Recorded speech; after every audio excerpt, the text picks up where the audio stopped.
There was no Google, there was no YouTube, there was no tutorials on how to do this stuff, and I didn't know anybody that did it. But I finally found a book with the instructions that showed you how to do it. And once I found that book, that one book, the Traditional Bowyer's Bible, which was published sometime, I don't know, in the mid-90s, I would guess, that thing changed the course of my life.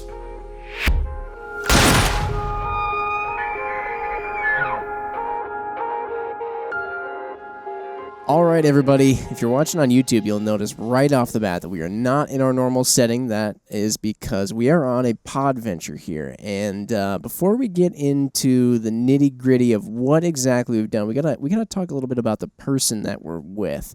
And that is the one and only Clay Hayes. And so if anybody out there has ever been curious about sort of going full primal on your preferred or chosen weapon for hunting, chances are you might have stumbled across his YouTube page where he is building his own self bows, long bows out of wood, straight up with some old school hand tools, all that good stuff. Really, really interesting. And Mark and I have had the unique opportunity of actually constructing our own self bows, and we're learning on how to shoot them, and that's some of the podcasts to come, as you know how these pod ventures work. But first off, the man himself is quite interesting. So we gotta interview you a bit, Clay, before you just dump all this knowledge on everybody. So your career history is quite interesting. You've done a lot of stuff in the outdoors and just the hunting world, and also with fishing game and stuff like that. And then also curious about how you ended up getting into the whole sort of trad bow, traditional style shooting as well. So where do we start with you? Maybe just a basic intro before we get real deep. Okay. Like you said, anybody that is into traditional archery or bow building, if they've been into it for very long, they've probably seen some of my stuff on YouTube. I've been doing YouTube videos. I think I put my first one up in 2008, I think. Yeah. Oh, wow. Yeah. Yeah, and just kind of grew from there. But before that, I was a wildlife biologist for Idaho Fish and Game for 10 years. Did my graduate research in Mississippi, where I trapped and collared and followed around a bunch of feral hogs in the Mississippi River Delta for a couple years. Trapped all kinds of wildlife during that time. And before that, I grew up on this ranch, what we're at now. And back in a time when, that was before Google and YouTube and all that stuff, there was no traffic. This was a very rural area. And I had hundreds of acres to roam around on and fish and hunt and run a trap line and do all of those things. And so kind of grew up kind of a feral existence. Yeah, which you can see my kids are now taking after. I was going to say they're definitely following in your barefoot footsteps. So yes. This is awesome. And speaking of the fact that we're in sort of the northwestern part of Florida right now, the Panhandle, correct? Yep. This is the okay. Because the rest of Florida actually kind of looks like a panhandle as well. I'm just going to throw that out there. Anyway, it does look more like the handle. I don't want to insult anybody by saying anyway, but our last pod venture, of course, we were in. I don't want to insult anybody. You got Florida all wrong, though. By the way, you guys. But the last pod venture that we did, it was below -10 the entire time. So this has been a much welcomed change. Yeah. Talking about the place, though, when you Clay shot it. Meet me here at the house. I'm like, oh, cool. We got an address, plug it into the old iPhone. And I had no idea. This is not what I expected. I didn't expect to pull up and see, the Hayes Ranch and the cattle and the horses. And this is a cool spot. You guys. Half-naked children. It's like, I don't know if you guys watch the Wild Thornberrys. Donnie running around. He was like the little kid they found somewhere out in the wild. Anyway, I don't know. Hey, somebody else. Bow in one hand, python in the other, several lizards. That's right. But yeah, absolutely, very cool spots. Obviously, like you said, you've grown up in doing outdoorsy stuff. You were pretty much destined to be interested in it from the get-go, and you certainly were, and you pursued that passion into your career.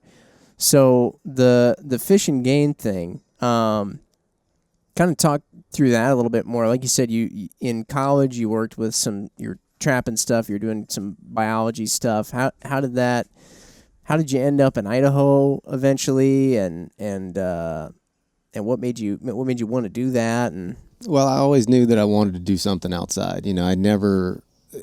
Growing up out here, I'd go to school, but as soon as I'd get out, I'd be out in the woods. I'd be out in the swamps. And I couldn't still can't imagine a job where I had to sit inside, all like a bank type position. It just doesn't, I couldn't function, I don't think. So I always knew I wanted to do something outside, and I was always loved being around wildlife. And so I think the wildlife biology thing was just a natural progression for me. Luckily, we have an extension campus for the University of Florida, which is just 10 minutes down the road here. And so that's where I went to get my bachelor's degree. And that was in a natural resource conservation, which was about half wildlife and half forestry. Had a great time doing that. Loved learning about the wildlife and the different plants and all the dendrology courses that you took and things like that. Came back from that, or got my bachelor's degree, and then I went down to South Texas for a little bit, working on a research project that Texas A&M was doing. Did some other technician jobs, worked construction during that time, and then finally, during that time I was applying for wildlife biologist positions and quickly came to realize that I wasn't never going to get one without a master's degree. And so kind of went back to school, got accepted to a position at Mississippi State, and that was a hog research position in the river delta. And I'd been hunting hogs and trapping hogs, the whole, all through my childhood. My brother had hog dogs, and so that's something I had a lot of experience with, and so just kind of picked that stuff up naturally as far as trapping the hogs. And so I trapped probably 60 or 70 hogs over my field season, and on 30 of those I put GPS or VHF collars. Just the tracking collars that they put on dogs, same thing. And I would follow those pigs on a rotating schedule over a 24-hour period. So I'd track them, for a 6-hour block here, and then the next day I'd stagger that. So, throughout the field season, I had like a 24-hour data from 24 hours around the clock, and then I'd use that to figure out what their home range is, what their seasonal movements are, their daily movements, what they eat, all sorts of different things like that, and wrote that up into a thesis and graduated and got my master's degree, and then went out west and got a job with Idaho Fish and Game and was there for 10 years and finally just started making bow building videos, and then that took off. What real quick, what did you learn about all those hogs? I learned that they like the thickest, rankest, nastiest stuff that they can find because nobody goes in there after them. Okay. And because they're used to just getting hunted all the time, right? Yeah, is that part of it? Yeah, there's generally anyway, especially on private land, and it depends on what state you're in, but for the most part, in the southeast, on private land, there's really no rules. I mean, like in Florida, for example, they are considered property of the landowner. And so you can do whatever you want. You can hunt them day or night with any weapon you choose. They're not a game animal. They are escaped livestock in essence. And so you can do whatever you want with them. But they're tremendous amount of fun to hunt, especially with a bow. Their eyesight's not great. They have a great sense of smell. And when they're in a group, they tend to make a lot of noise, especially when they're rummaging around in the leaves and stuff. And so you can sneak up on them, much more easily than you could something like a whitetail. Yeah. And get I mean, real close to them. Nice. That sounds fun. And are they like, I mean, a lot of people talk about hogs and how they're like a nuisance, right? And I hear when it comes to hunting them, there's so many people who are saying, well, we're hunting them to keep them from destroying everything. And then there's some people, then you ask the same people, well, what would you, if you could get rid of them all with a snap of your finger right now, would you? And they say, well, absolutely not. So I'm just curious, just since we have you here and since you have that experience, what's your take on that? They can be tremendously destructive. I mean, they depredate native ground nesting bird nests. They'll eat all sorts of native species, plants and animals. They can be very lawnmower. Oh, that's all right. They can. We're on a farm. They can cause some erosion problems. So that they are very destructive to the natural ecosystems. But they are also a lot of fun to hunt, and they taste great. And so, I don't know. Personal feeling, like I know how destructive they are, but I also know how much I like to hunt them. I think I'd probably just fall right in there with the rest of those guys. Like, yeah, I understand how destructive they are, but I like to hunt them, so I probably wouldn't get rid of them. Why not make your means of managing them fun? Yeah, that's right. Yeah, I mean, I think with a lot of things, like the answer lies a little bit in the middle, and it doesn't matter anyway. I mean, it doesn't matter what you do; you're never going to get rid of them. Yeah. Right? It's like invasive plant species. Like you can dump millions of dollars into chemicals, and they are never going away. Yeah. Right. They are embedded. Not to turn this into the hogcast, but you look at some cultures, like you get into like Hawaii and things like that, and those pigs are woven into the fabric of cultures. Like if you said, "Oh, we got to get rid of all of them," I think there'd be a lot of people going, raising their hands, saying, "Well, I don't know about that." Yeah. I think it's very similar in the Southeast. I mean, so many people have grown up with hogs, and it's just part of the culture down here, like you said. For sure. Well, yeah. Sorry, like I said, to take that tangent there for a bit, but when you were in, can't remember how much detail you've gone into thus far, but when you were in Idaho, what exactly was the job there? What were you working on a lot? So I was a mainly private land type focus habitat biologist, and so I would work with private landowners to do habitat development and habitat improvements on private lands. But then I would also work in conjunction with the federal agencies, the Forest Service primarily, to help design timber projects, so that they could meet their goals, which was timber production and whatever restoration goals that they had. But then also make sure that Fish and Game's objectives of wildlife management or whatever their objectives were for that area were also met. Very cool. And so, I mean, obviously, you grew up outside hunting, fishing, trapping, passionate about the outdoors. Got a job that had a lot to do with those things. When did you start bow hunting?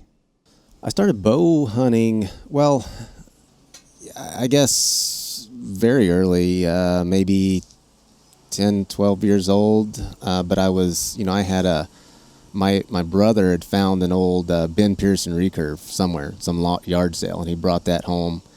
And I shot that at rabbits. We had that was during that time we had an upswing in the rabbit population, so there were rabbits everywhere around here. And so 10, 12 years old, I was hunting cottontails with a recurve. But then I didn't grow up like my folks don't hunt. My dad's not a hunter. I have two brothers. Neither one of them are hunters.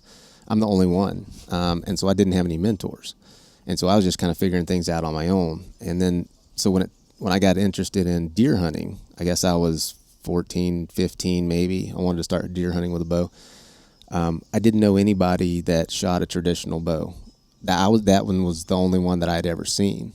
And so I just did what everybody around me did, and that was my brother's friends. They all shot compounds. Sure. And so I got a compound and started shooting that because I didn't know that you could even kill a deer with a recurve. I mean, because nobody was doing it.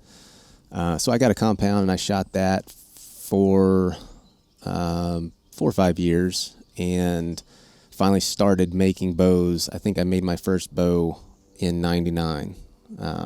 I was 18 or 19, right around that time, and made a couple of bows until I got one that was what I felt I could have a chance of killing something with, and started hunting with it and sold the compound, and I've been hunting with those bows ever since. Unbelievable. Well, number one, like, I just assumed, you know, like when you're talking about your childhood and growing up, that you like had a strong like hunting, fishing component to your family. Yeah. Like, that's amazing that was just like in, like, obviously you're in this amazing place, right? So, but yeah, it was just to come by it so naturally, like it was just in you.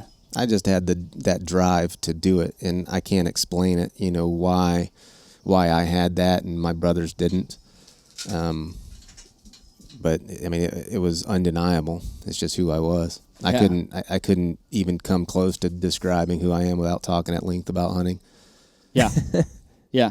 Well, and then back up a sec too, because like, you know, you're 18. That's still pretty young, and you're like, and then I built a couple bows. Like, what happened? Like, what was that? What was the catalyst to making you want to try to do that? Yeah. Well, I always wanted to. I just never knew how. Okay. Right? I tried, but didn't have the information. And like I said, there was no Google, there was no YouTube, there was no tutorials on how to do this stuff, and I didn't know anybody that did it. But I finally found a book with the instructions that showed you how to do it.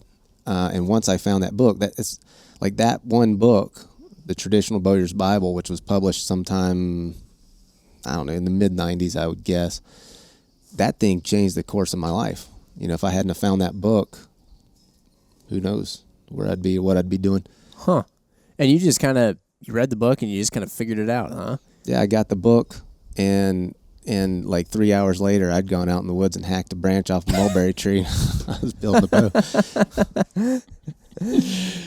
Yeah, that sounds about right. That's awesome. Have you always been like pretty good, like with your hands and stuff like that? You know, building things or fixing things? Yeah, I've always been pretty handy and ingenuitive. You know, and especially, I had the opportunities to kind of go out those creative outlets, or you know, I had here on the ranch, we have a place out in the back where there's old farm equipment and like scrap metal and stuff, and we had welders and, I mean, hammers and nails, and I could just go and do things. You know, I could use my hands and I could build things. Yeah.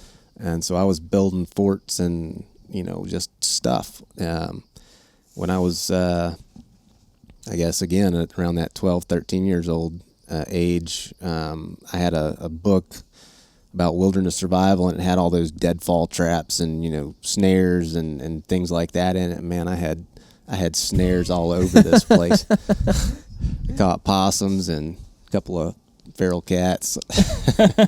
Like walking around some sort of old Russian war zone, just mines everywhere, all got for the snares. Yeah. There's probably a few of them still out there. They probably are. That, you know, that's I guarantee you could go find some of the wire hanging from trees out there that I strung up 20 years ago. Man. And so when you started making these bows, I guess first off, I'm curious too about, you know, there's some of those things you mentioned, like you can't explain, you can't even necessarily, and I think it's this way for a lot of people who hunt, they can't even necessarily explain why it is that they just have to do it. They just do. Is it that way for you for the traditional bow as well? Like, I mean, you did shoot compound, so you have, quote, seen the light, if you're Mark. Clay would probably call it the darkness. The dark side. You've seen that, and was it the kind of, what's the word for simplicity? It? Was it the simplicity's sake? Was it something about the fact that the first bow you'd shot was a traditional bow, so you're like, I got to get back to that? Or what? Is there something? Is it the advantages somehow that you get with it, or the? No, I mean, I don't know. It's what I was always meant to do. I just didn't have the guidance that I needed to get there, you know, when I first started bow hunting. And so the compound never really fit who I am. You know, it was just, that's just the way I went, because that's just what you did. You know, if you wanted to bow hunt big game, that's just what you did. but once I found my way back into traditional, it's just like that's where I was supposed to be the whole time. I think that's a good way of putting it. Actually, I like that. It is very unique. And actually, I just can't really see you holding something with carbon and cams all over it, and it does seem like way out of place. Just kind of knowing you and your personality and who you are, and I guess I know you as Clay Hayes, the guy that makes these amazing bows, right? Yeah, but, and you obviously, I think when I mentioned advantages, I think there are some. Oh, yeah. But generally speaking, a big reason why, I know I have never shot a compound bow. I've shot my traditional style bow, and now we've got one that we made, which I know I'm basically only ever going to shoot. But I just didn't really have an interest in the compound bow because everybody I ever saw shoot one was really good at it, and they just made it look super easy, and I just thought well, what's the fun in that? You just kind of it almost seems automatic. I get that it's not exactly. It's not. But for whatever reason, I was I the whole thing with the challenge. There's not a sight. It's instinctive. It just seemed fun to me. Is the challenge aspect part of it also that you really enjoy and overcoming that? Yeah, definitely. But it's not when people try to explain why they hunt or why they hunt the way they hunt, they try to. Oh, I hunt for the challenge, or I hunt for the meat, or I hunt for XYZ, pick your reason, but it's never that simple, right? Mm-hmm. Sure. It's always this, a whole bunch of different reasons coming together, and it's unique for every single person. For me, I just like shooting. I love bows. I love shooting bows. I love making bows. I just like the way they look. There's They look pretty cool. They're cool. They're simple, and they're fun to shoot. And you guys have seen that here the last couple of days. Yeah, absolutely. No, for sure. No, it definitely seems like it's just such a big part of who you are as a as a person. I thought you were trying to hit me, Jim. I was like, but and I get that. And you talk about hunting and probably even love of trad bows or maybe anything, right? But I agree. You kind of grab at these things because you can kind of pinpoint some of those things, but you can never really fully articulate the why behind it. It's just there. It's kind of like when you get married and somebody's like, "What do you like about your wife?" And you're I don't know. She's smart. She's funny. She's pretty. And it's well, there's about a billion of smart, pretty, funny ladies walking around the earth. That one was the one that you chose for some other reason. You're like, well, I can't explain that. I've used that very same way of explaining. It's tell me why you love hunting. Well, tell me why you love your kids. Tell me why you love your wife. You can pick out all those little things, but you could name off 1,000 things, and none of that captures what you feel about it. Yeah. Right. Yeah. It's almost you pick out those things, but it's infinite at the same time. Yeah. It's something more. I do just love the in my head I do love the what all is entailed with the traditional bow style of hunting.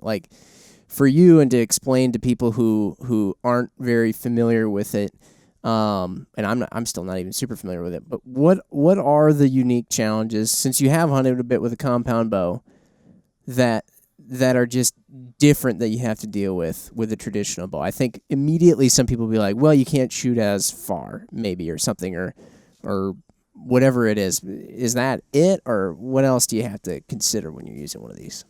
Well, there's challenges that are unique to the weapon, and then there's challenges that are unique to the situations that you have to get in to be successful with the weapon. Yeah. And so with the compound, especially the compounds that shoot these days, it's very common to see guys. You could pull up YouTube right now and see guys drilling eggs at 80 yards, quarters at 60, 70 yards. And, there have been a few people in history that could do that with a traditional bow, but you could count them on one hand. Yeah. And so typically people are going to have to get much closer to the animal with a traditional bow than they would have to with a compound. That presents all kinds of problems because as you get closer and closer to that animal, the difficulty of just being there, just existing there undetected goes through the roof. It's exponential, right? Mm-hmm. And then you have to draw and get the shot. and it's not like you can hold these bows for a little while, but you're not going to sit like a compound and hold it for a minute, Right. Right. Because it's heavy the whole time. Yeah, not just at the beginning. There ain't no let off. But then, just the difficulty of learning to shoot these things accurately is, it's a lot more challenging to shoot them accurately and consistently than it would be for a compound.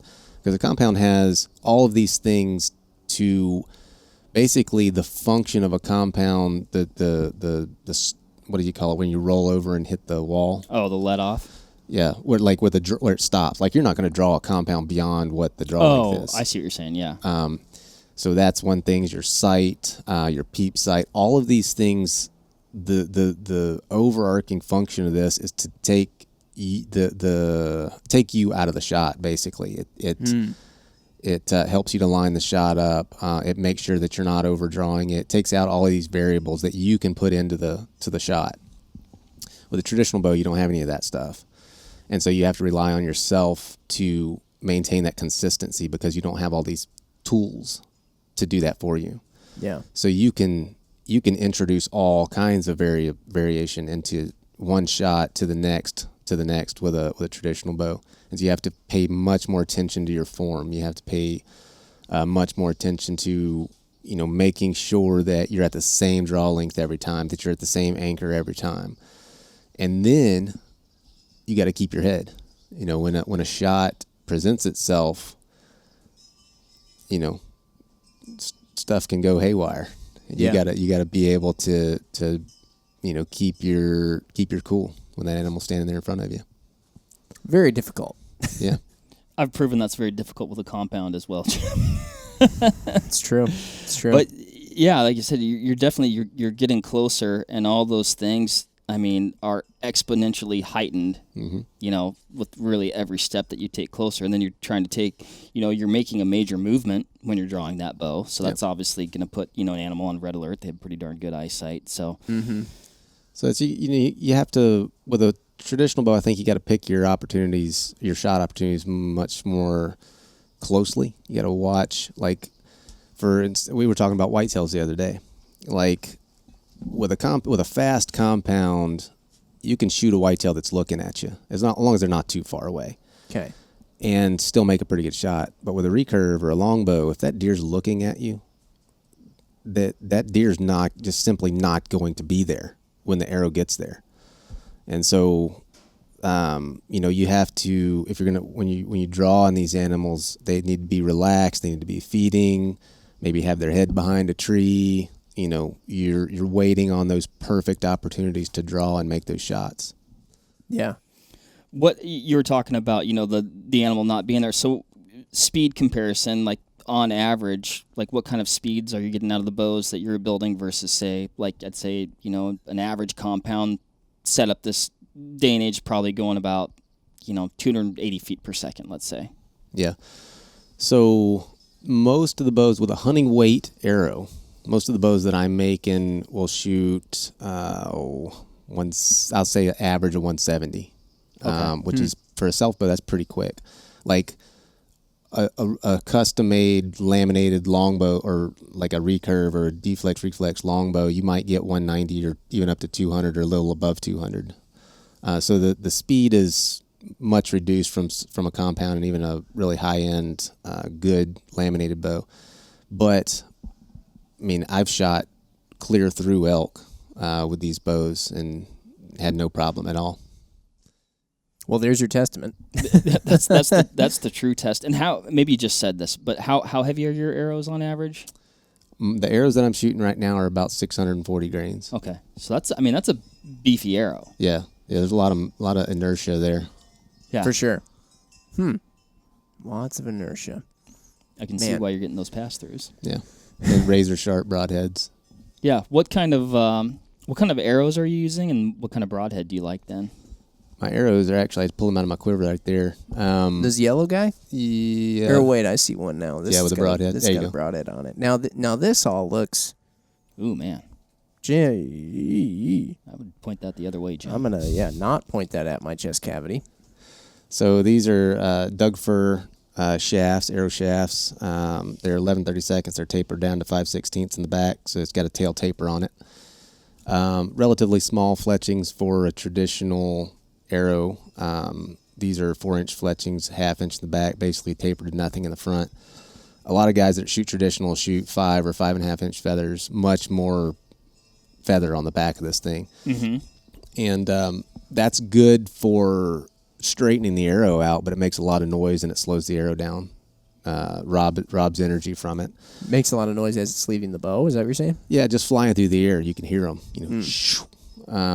Smaller fletchings are just quieter. But one of the reasons I can get away with shooting smaller fletchings is I put a lot of time in tuning my bow. So big feathers can cover up a lot of like mismatched tuning stuff, like mismatched arrows and bows. And then the other thing is my FOC on these are not super high, but I mean relatively high because I shoot a heavy those 190 tough heads on the front. Okay. Make a weight forward arrow. You've been doing that for a while then? Yeah, yeah. So you were doing it before it got like super popular, huh? Yeah. You made it. Clay was the OG. The high FOC. OG FOC. That's right. I guess I started. I've always shot 2-blade heads. Like I've never shot the 3 blades. But I guess I started shooting the heavier heads. I don't know, probably 10 years ago. Mm-hmm. Yeah. Yeah. It seems like even with a lot of compound shooters these days, guys are going to 2-blade heads, like single bevel 2 blades and stuff like that. I mean, I've always said that if the compound guys would get on board with a heavier, like a high FOC arrows, 2-blade heads, man, there's nothing they couldn't shoot through. Yeah. With that much energy put into an arrow. What, man, bringing up arrows, what the heck was I just thinking about? Oh, it had to do something with fletchings. Oh, tuning and stuff like that. Yeah. So tuning your bow is something that, like you said, you do a fair bit of. And I was thinking we were kind of comparing the compounds to the trad bows. I think one of the things in some regards that probably is exciting for people who do shoot compound bows a lot is that whole tuning process. You mentioned how a lot of it winds up doing its best job to almost take the shooter and variations out of it, and that goes into setting up that bow just right. You can't always you can't just grab somebody else's bow necessarily and expect it to function perfect for you. There's all this fine tuning to the shooter, and it's interesting when you actually get into like we're building bows here, and even mine is one of those laminate bows that I've been shooting thus far, but there is a lot of custom tailoring that still needs to happen, and that tuning. Yep. So it really, it's a full process. It's not like you just necessarily just took any old twig and string and kind of flung it together, and now you got to figure it out. Yeah, well, I mean, so like, what are you? I mean, because these bows, they're really, as bows go, as simple as it can get, other than the process of making it. But so it's not like you're like timing the cams or adjusting your peep or what types of things are you doing to a self bow to get it to tune? Yeah, and it's it can be surprising to people that when you start talking about people that aren't into traditional archery, when you start talking about tuning a traditional bow, because it's like, how do you? There's nothing to tune. What do you mean? Yeah, right. There's no screws and pulleys and stuff. But a bow is a dynamic thing, right? This thing moves. The arrow passes by the shelf and the riser, and if you look at most traditional bows, they're not going to be center shot, right? When you have the arrow sitting on the string, sitting on the shelf, the arrow is actually, for a right-handed shooter, the arrow is actually pointed to the left of where you want to hit. So if you're looking straight out the front of this bow at the target, the arrow is actually not pointed at the target. Is that because the riser's kind of kicking it out away? Yeah, because it's not center shot and your arrow is pointed to the left. But somehow, miraculously, with a bow that's tuned right, the arrow will come off of the bow, flex around the shaft, and go straight. It goes around the riser and goes straight to that target. That is miraculous. With a well-tuned bow. And anybody that wants to see that in slow motion, all you got to do is get on YouTube and Google Archer's Paradox.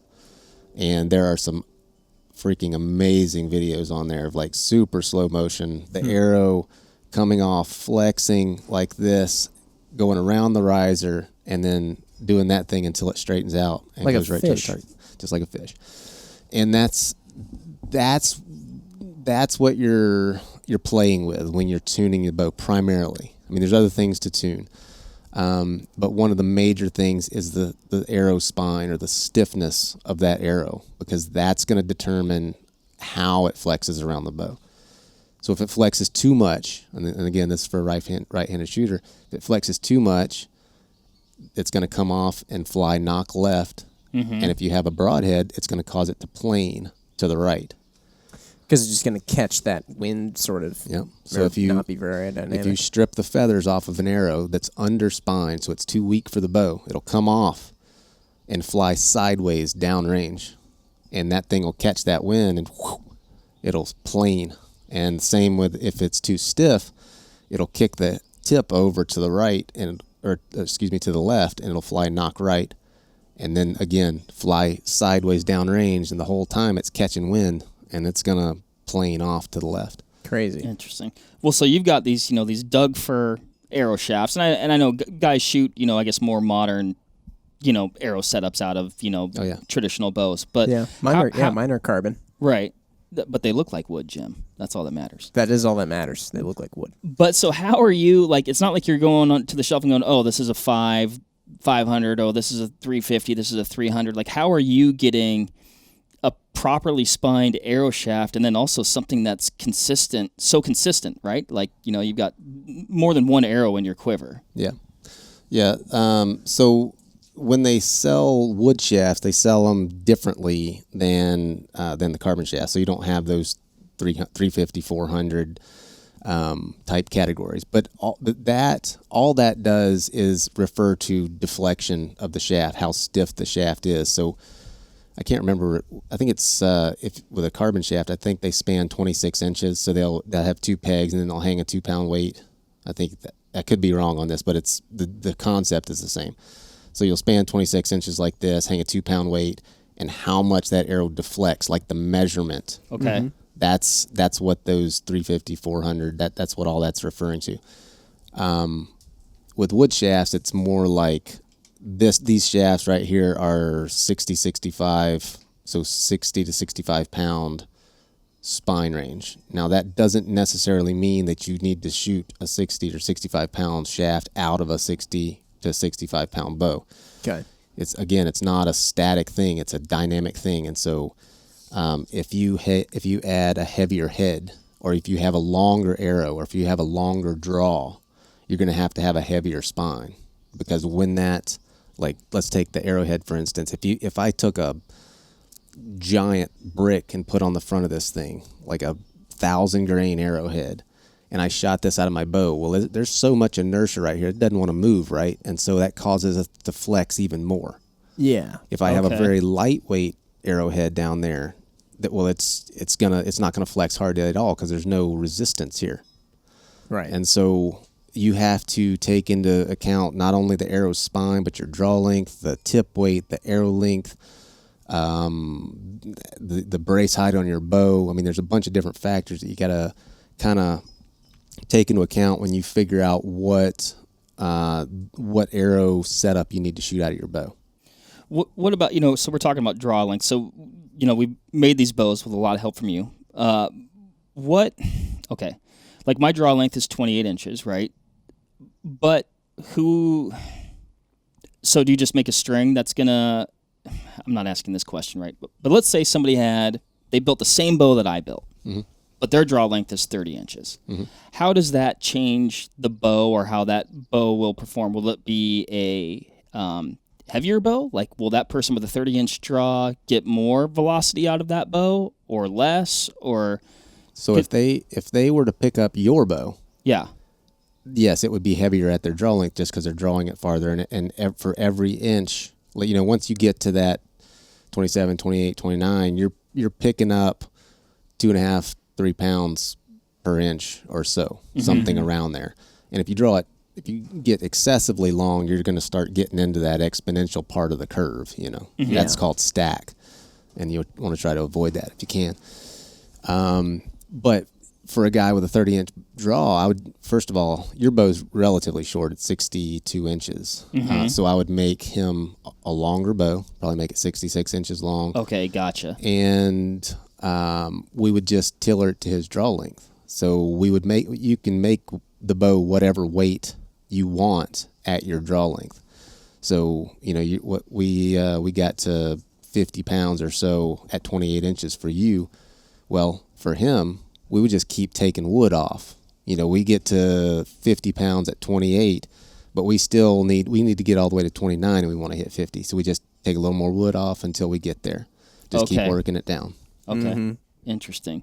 And you might have selected just a different stave from the go for that person too? Yeah, okay. So the reason that I chose the stave that we chose for you is because I knew that I was going to make you a relatively short bow, and that stave had this crook in it that we were able to use to make a center shot self bow, which is not very common to have, because you can't cut a self bow all the way to center or past center.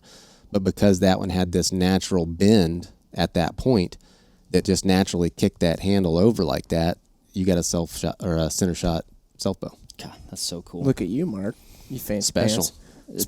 I feel very fortunate. Speaking of building bows for people and stuff, and we'll get back into, like I said, Pod Adventure will have multiple episodes here. We'll get into the whole process of how to build these things. But I think speaking of you building for other people and talking about other people building bows with you, that's something that you've also gotten into doing, which I think is pretty neat. For you, you like hunting with a traditional bow, you like building them yourself, all this stuff. And for some reason you decided, I'm going to bring all these other people into it.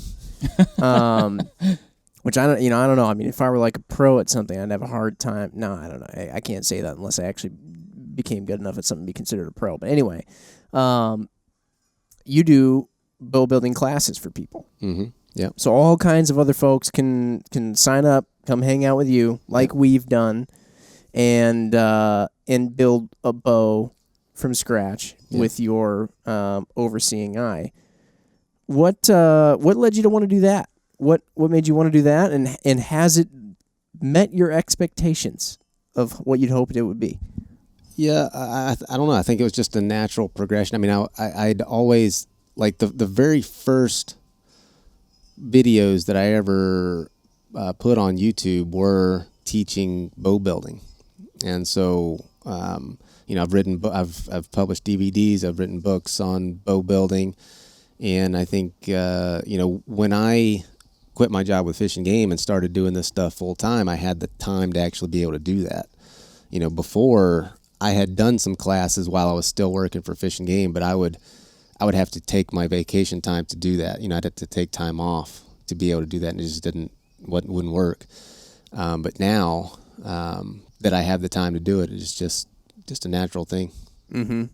And so, like, when other people show up, this is a question we asked you off the podcast before, but like you have folks from all different like skill levels, walks of life come through here and whatnot. I mean, I was a bit jealous of what I'm sure their bow turned out like. We have, Finnish carpenters coming through and want to build a bow. They just like understand how to use all these tools. And then you got other people like Mark and I who are your average Joes off the street coming in to try it out. And in the end, you got us to build some pretty good looking bows. I feel like it's pretty sweet. Yeah, you never know who you're gonna get. You never gonna know what their level of expertise is, what kind of experience they have with hand tools. People have questions like that. Like, do I need to have experience with woodworking or this and that? And it's like, no. I had did a class, was it 2-3 years ago, where I had. I think it was a 65-year-old grandmother come through and build a bow in one of my classes. Sweet. So anybody could do it. It is a physical thing. You got to be able to use the tools and do the work. And some people pick it up very quickly, and some people it takes a little bit more time. But by the end of the class, everybody has a bow. Yeah. Day one, I tell you what, we got back to the hotel. MC Ryan can attest to this. I was OUT by like 8:15. I think I laid down on the bed to like text my wife or something, and I woke up and it was 5 a.m. I don't think I'd next day. I don't think I'd washed my hands yet. Ryan comes and he's like, "Jim's asleep. Can I hang out in here?" It is. It's an arm workout. It is. I think I even mentioned in our video as well. I'd say, hey, if anybody out there, you do CrossFit and you're just sitting on that rowing machine all day, every day, not going anywhere, you should consider doing a bow building class because you'll get the same exact workout all day, and in the end, you'll have a pretty sweet bow. Maybe just start making bows. Just make a bow a day. Maybe so. I think that might be the idea. But you can see, actually, I didn't even point out the fact that we're in the most luxurious podcasting chairs ever. If you're watching on YouTube, these are the things we've been sitting in for quite some time now, just drawing out that wood. Man, I even felt that actually. I just made the motion. I'm like, I can feel it in my back. Oh yeah. Gonna go home. Gonna be all ready for spring break. But I mean, I can attest. Like, I came into this deal with, I guess, like, passionate about the idea, but no experience doing anything like this. And like you said, Jim, we came out with a couple of pretty sweet bows. So Live and La Vie to trad bow. Yep. I like. You guys did a good job. Thank you. Well, made it easy. We had a good instructor. Yeah, your teaching method is one that I very much like personally because it's like, the spots where somebody can make an irreversible mistake and the spots where somebody can make a not a big deal mistake, and then it was a little bit of a bird pushing its little chick out the nest or something like that, and they'll fly. They'll figure it out, right? As long as they don't do X thing or Y thing or something like that, they'll figure it out. But it was like, hey, here's some lines on this piece of wood. Draw it down until it's there. All right, now go do it. Yeah. And then but in the end, the part that I like most is that now the bow that we ended up with, I mean, aside from like a couple of parts where I was just totally lost, it's like we actually built them. Yeah. And that's, that's my goal with all the classes. I want you to build the bow. I don't want to build the bow for you. I mean, I can. Yeah. But why? You came to learn how to build a bow and to do something yourself, right, with your own two hands. And so, like you said, I know where those points are where you can go beyond and not be able to recover from. And there's not a lot of them, There's a lot of areas where I can let you make mistakes. And a lot of times I'll sit and I know somebody's about to mess up, and I'll sit there and watch them and let them do it. And then they figure out what they did, and that's how you learn. Yeah. They wouldn't learn nearly as well if I was to stop them and before they did that, Yeah. Oh, you definitely remember it. Like, there's definitely a few times where, my heart was in my throat. Like, I'm like, oh, wait a minute. I didn't want to remove that wood. But then it ended up being fine, Yeah. So I imagine you just kind of, with some of that stuff, too, you just end up with a different bow. Yeah. Yeah. A little bit. And maybe there's not necessarily I'm sure there's a right and wrong, right? But also, it seems like there's kind of some wiggle room there where it just, the bow just turns out to be how that bow is. Yeah. That's right. So, you do this for the record too, for those listening. Like, if you're genuinely curious, you do this both in Florida and in Idaho, right? Because you're kind of splitting time. Yeah, we're about to head back up to Idaho. We'll be back up there mid-April, and then we got a class in June and July up there. Okay. Yeah, and then we also do it in Northwest Florida. Sweet. Well, yeah. Awesome. I'm definitely very glad that we did it. And like we said, we got a podcast a little bit more about how we did it. Yeah. The whole process is, it's just, to me, infinitely intriguing. It's truly fascinating. And then both Mark and I, we got a little work to do on the whole how to shoot a trad bow thing as well. I think you're doing pretty good.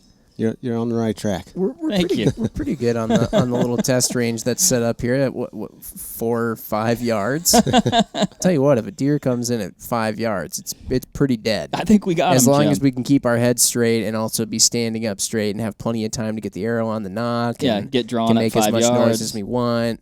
As long as that's the case, it's pretty dead. Oh yeah, yeah. Well, what do you say? Should we? I guess even though I just want to keep talking Well, about it, tons let's more. cap this one. That's how we'll do it. Just And a then hard cut. Well, not quite hard cut. As usual, thanks everybody for listening, and stay tuned for the next one. when we talk about exactly what all happened at these unique-looking stations here that we're all sitting at, in this exact location. Even this is where we've been building them. So, stay tuned for that. Thanks, everybody. See you on the next one. See ya. Bye.